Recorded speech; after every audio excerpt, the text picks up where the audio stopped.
is exactly what we had expected. This was an unnecessary vote. They could have been taken back in September, and they could have avoided the strike entirely, and instead they chose to drag it on for an extra 2 weeks. College strikers reject the contract. We're live on the picket line at Seneca College, now with no end in sight to the strike that is into its 4th week. Good afternoon. The striking college teachers followed the advice of the union leadership. They voted against the college's last offer, so students who are already fearing the loss of the semester are going to wait to see if the two sides are going to go back to the bargaining table or whether the province may order them back to work. CTV's Sean Leathong joins us now at the Chelsea Hotel downtown, where in the last hour, Sean, OPSU, the union representing the 12,000 striking faculty members, announced the results of the forced vote. Yeah, and it was an 86% vote against the forced offer that they had taken over the last couple of days. And there's a press conference just happening behind me right now. You can hear J.P. Hornick, who's the head of the bargaining committee, speaking right now. They said that they're ready to go back to the table as soon as possible to get a fair deal. But let's listen in on what they're saying right now at the table. Very hard to ensure that their students are supported. We are out here to make sure that these jobs are good jobs when students graduate as well. And rebuilding those relationships is going to take time. But for students, they can come out and talk to us for as long as we're on these lines. Hopefully it won't be much longer. And if not, ask those questions when you're in your classrooms, because there is not a faculty member in this system who won't be able to answer them. And if I could ask the student associations to consider the following. Get a hold of the college presidents and say, listen carefully. We want the faculty to help us salvage the year. We don't want your administrators to impose hokey rules or limits or anything. We want you to let the people that are teaching us figure out with us how to save our semester and have us have the best learning outcome possible. So if the student councils and the associations would think about that kind of a message to the presidents of the college, I think that'd be amazing. In regards to having grades overturned, this subsequently could have students graduating who aren't prepared because they should have failed. What does that do to the reputation of the colleges? Yeah, I think it's a dangerous game that the colleges play when they have administrators not follow appeals processes and overturn the grades. And this is exactly the kind of thing we're trying to fight. And when we refer to quality education, we are referring to exactly that. We want to make sure that every student who walks out of an Ontario college does so with the knowledge that they need and the experience that they need to succeed in their field. It doesn't do anyone any good if students are passing without that knowledge, and it certainly doesn't help those students either. All right, well, thank you, folks. Fingers crossed, right, everybody? Let's get it done.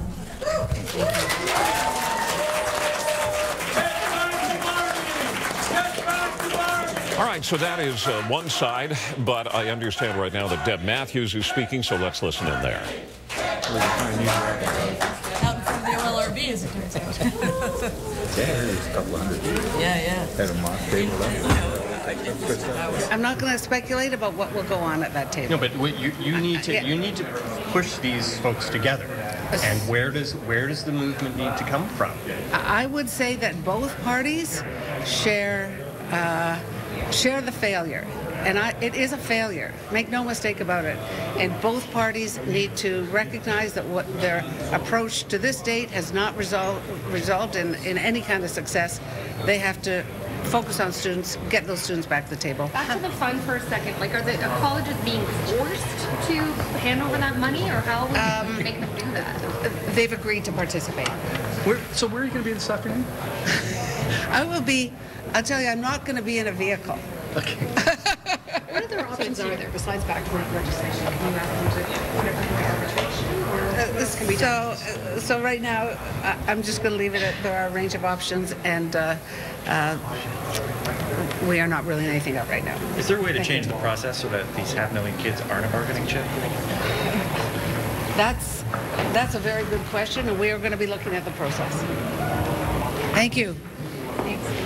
Okay, so Deb Matthews, the minister responsible for post-secondary education, and she says we're not ruling anything out right now. And of course, you know what that means. She will be pressured to bring in back-to-work legislation. Whether or not that's going to happen, we'll have to wait to see. We're going to go back to Sean Leathong right now, because Sean, I believe you have a statement from the employer in this case.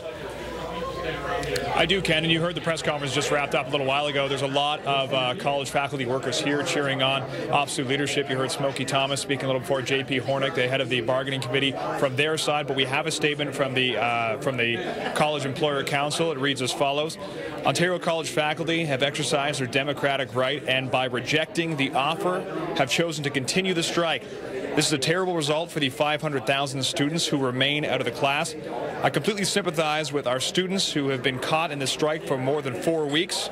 The strike has gone on for too long, and we will need to resolve it and get students and faculty back in the class. The college bargaining team will be in touch with provincially appointed mediator to seek his direction in the parties. That's from Sonia Del Messier, the chair of the college's bargaining team. Now, you've heard from the OPSU side, from the bargaining side, for the faculty, they said they're ready to go back as soon as possible. So both sides talking about getting back to the table, or at least getting to a mediator to find some sort of resolution. But the strike has gone on. It's entering now its 5th week. They're talking about the possibility of saving the semester. J.P. Hornick said that they believe they can save the semester, but as it goes on, that becomes a little bit more precarious. And one of the issues they're talking about in this is precarious work and finding out if they can get past some of the concessions that the folks here at OPSU say that the faculty, the colleges have been demanding that they get. So we'll stay on this and bring you any more updates as soon as we can. But for now, Ken, we'll throw it back to you. Sure. Thank you, Sean. So mediation, arbitration, or back-to-work legislation, 3 things that could be looked at. CTV's John Musselman is with strikers who are at the main campus of Humber College. And John, if this is a battle over who sets the curriculum, they're going to be out there for a long time, or unless there is back-to-work legislation. 86%, pretty overwhelming vote. What's the reaction from the picketing line?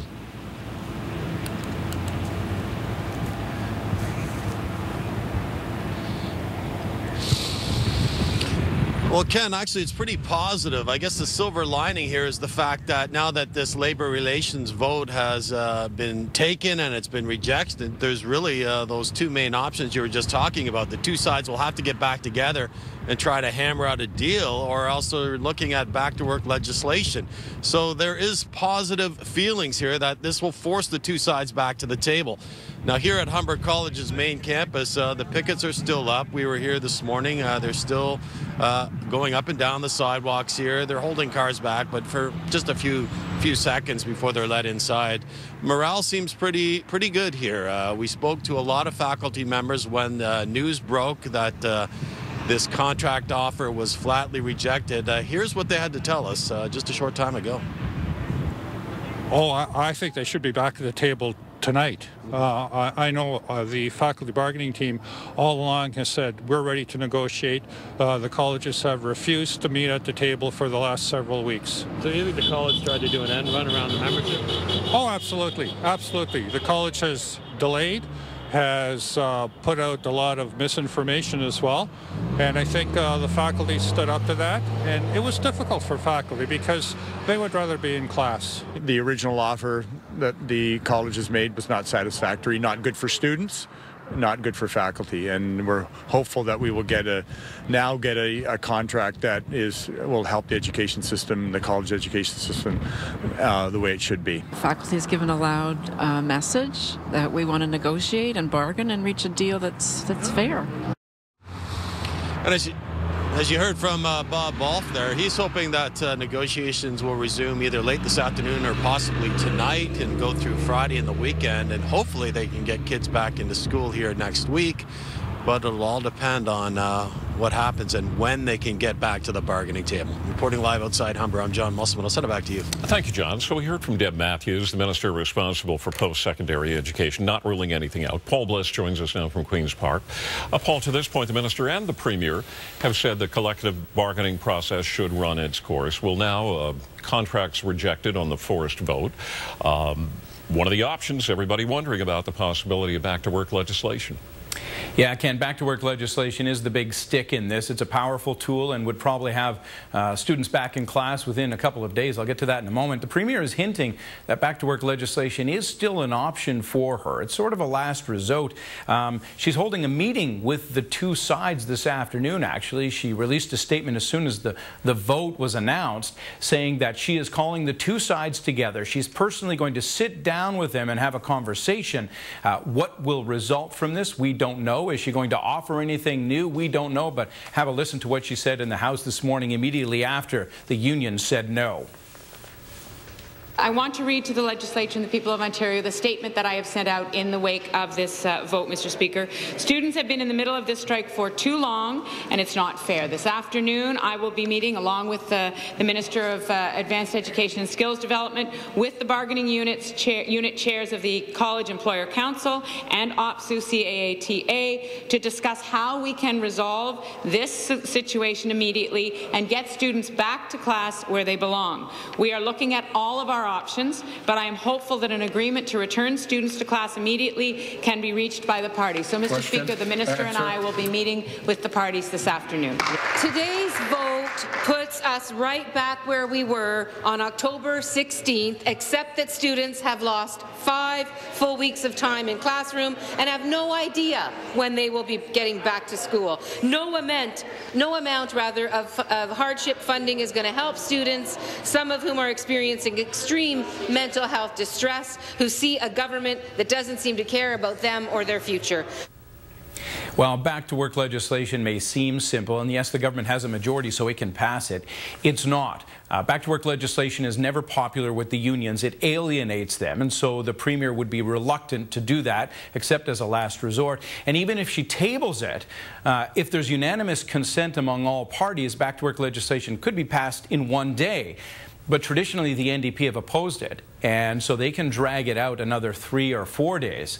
So if back-to-work legislation is tabled and the NDP oppose it, it could be another week before it forces the teachers back into the classroom. And it's interesting because Deb Matthews, the minister in charge of advanced education, says, quote, both parties share the failure. The union is blaming the colleges. The college is blaming the universities. The colleges, rather, are blaming the union. So students have to hope the Premier has some sort of rabbit up her sleeve for this meeting this afternoon, and we'll follow that for you. Live at Queen's Park, I'm Paul Bliss. Send it back to you. Thank you, Paul. Okay. So the contract now overwhelmingly rejected. The Premier urging both sides to get back to the bargaining table. You heard Paul say that the Premier is actually meeting with both sides. Who's forgotten in all this? Who's left out of the process? This young lady and her fellow students. This is Nicola Lau. She's president of the Seneca Student Federation. Nicola, your federation started the We Want In campaign. How do you want in? You want a place at the table? Yes, so the meaning of we want in is we actually want a spot on the table. And another thing is we want a voice to say, hey, students actually should have a say in this because they're the stakeholders of the school. So how would you get a say in deciding how this ends? I mean, do you want to say in how much of a raise faculty members get, how much say they get in setting the curriculum? What would be your position? I think we want to say in future prevention of strikes. At the end of the day, there's no point of us saying anything right now. The only thing students really care about at this point is getting their tuition refund back. But as for what I was talking about student voice on the table, I think it would be maybe a student voice on the table now, and then in the future when things like this happen again, we have something to keep us in the loop. Nicola, even if you got your tuition back, you know, students have had other expenses. They've had rooming expenses. They haven't been able to make money during this time because it could be over at any moment. You never know when a strike is going to end. So they've lost the opportunity to make money during this time, but they still have to eat. They still have to pay room and board, all that kind of stuff. Would you be seeking some kind of remuneration on that too? Yes, definitely. So even though I always say just tuition refund, and our group mandate is just to say that we're fighting for tuition refund, we're also fighting for tuition refund and compensation back. Okay. Nicola Lau, she is the president of the Seneca Student Federation. Thank you, Nicola. Good luck. Hope it ends soon for everybody involved. Yeah.